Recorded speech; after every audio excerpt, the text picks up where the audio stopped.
काही मुली इतक्या चांगल्या असतात ना की त्यांना बघून वाटते आपण उगाच लग्न करायला घाई केली.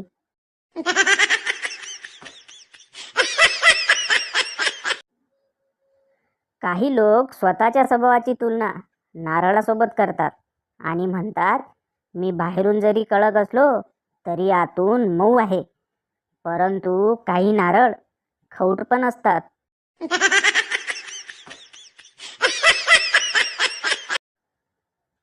ऑनलाईन प्रेमात पडलेला मुलगा पण पुष्पाभाऊपेक्षा कमी नसतो.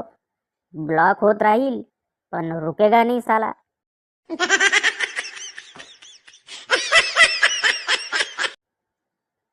चिंगी, आज जेवायला काय आहे आई? आई, काय करू बेटा? चिंगी, पास्ता. आई, तो बघ बाहेरचा रस्ता दिसतो का? गजब बेइज्जती आहे यार.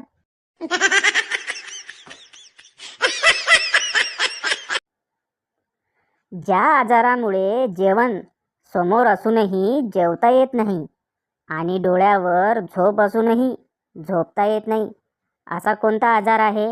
हाच आहे जो आता तुमच्या हातात आहे. घाला दगड त्याच्यावर.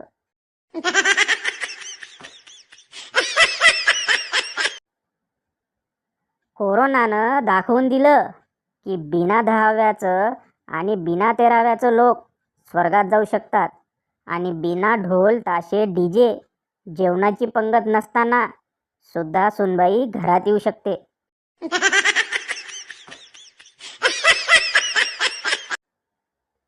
घरी खोकल्याचं औषध पिताना मुद्दाम तोंड वेळं वाकडं करावं लागतं, म्हणजेच घरच्यांना खात्री पटते की पोरगा अजून बिघडलेला नाही. जोक समजला तर लाईक करा, बाकीच्यांनी पुन्हा वाचा.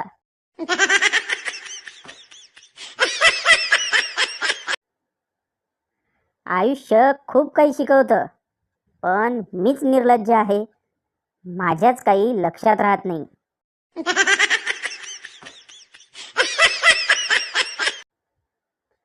नोकरीची नवीन व्याख्या. नोकरी म्हणजे पोट भरण्यासाठी नव्हे, तर लग्नाला पोरगी भेटण्यासाठी केलेली धडपड होय. ज्याची लाईफ सेटल त्यालाच पोरगी भेटल.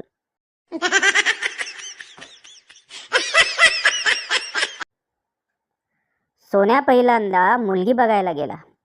वडीलधारे बोलले, मुलीला काही विचारायचे असल्यास विचार.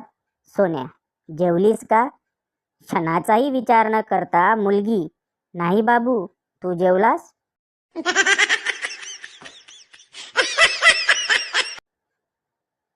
जवळजवळ लग्न जमलंच होतं, पण तेवढ्यात स्वयंपाकघरातून आवाज आला, आई, चहाला किती शिट्ट्या घ्यायच्या?